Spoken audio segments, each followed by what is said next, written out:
Bonjour à tous, c'est bientôt la Chandeleur, alors je vais vous proposer de faire des crêpes. Ma recette est un peu différente de la recette classique, c'est-à-dire que c'est une recette de crêpes végétaliennes. Si vous n'adhérez pas à cette philosophie alimentaire, vous pouvez les faire aussi si vous avez oublié d'acheter des œufs ou si vous proposez ces crêpes à quelqu'un qui serait allergique aux œufs ou aux produits laitiers. Alors, pour faire ces bonnes crêpes, vous aurez besoin de 250 g de farine de blé. Vous aurez aussi besoin d'une cuillère à soupe de fécule. Alors, fécule de maïs, fécule de pommes de terre ou de l'arrowroot qui est une fécule qu'on trouve en magasin bio. Vous aurez aussi besoin de 600 ml de lait de soja. Personnellement, j'utilise du lait de soja aromatisé à la vanille parce que j'aime que mes crêpes, même nature, soient bien parfumées à la vanille. C'est une question de goût. Vous aurez aussi besoin de 2 cuillères à soupe d'huile végétale neutre adaptée à la cuisson, par exemple de l'huile de tournesol, ou vous pouvez la remplacer par une cuillère à soupe de purée d'oléagineux, par exemple de la purée d'amande. Pour parfumer votre pâte à crêpes, vous pouvez utiliser une cuillère à café de vanille liquide ou de la fleur d'oranger, de la cannelle, une cuillère à café de rhum ou rien du tout si vous préférez que vos crêpes soient neutres. Donc, vous allez mélanger la farine, la fécule dans un saladier. Ensuite, vous rajoutez le lait de soja, vous fouettez bien.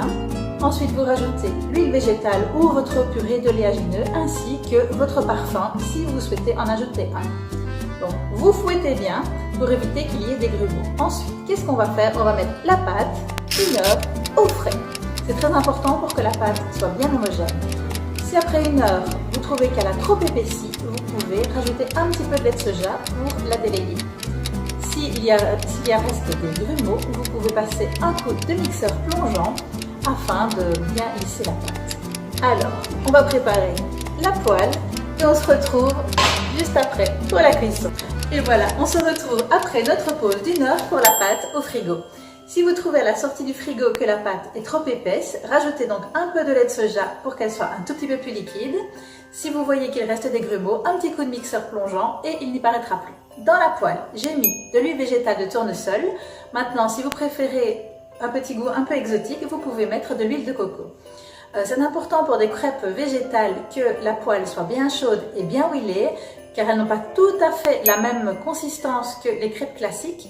Donc si elle n'est pas assez huilée, pas assez chaude ou que vous voulez les retourner trop vite, elles risquent de se déchirer. Donc vous devez faire attention à ce point, sinon au résultat, vous verrez, elles sont pour ainsi dire identiques aux crêpes classiques. On y va!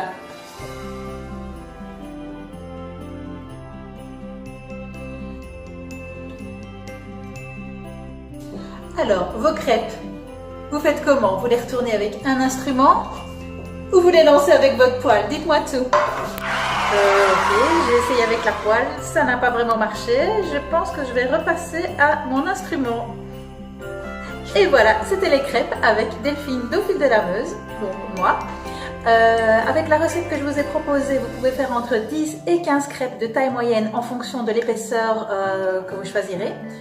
Garniture alors, le sucre, la cassonade, la confiture, boule de glace, chantilly, sauce, chocolat, sirop d'érable, miel, 1000 façons de les agrémenter. Moi, ma préférée, c'est tout simple, pâte à tartiner au chocolat, de préférence sans huile de palme. Allez, bon appétit!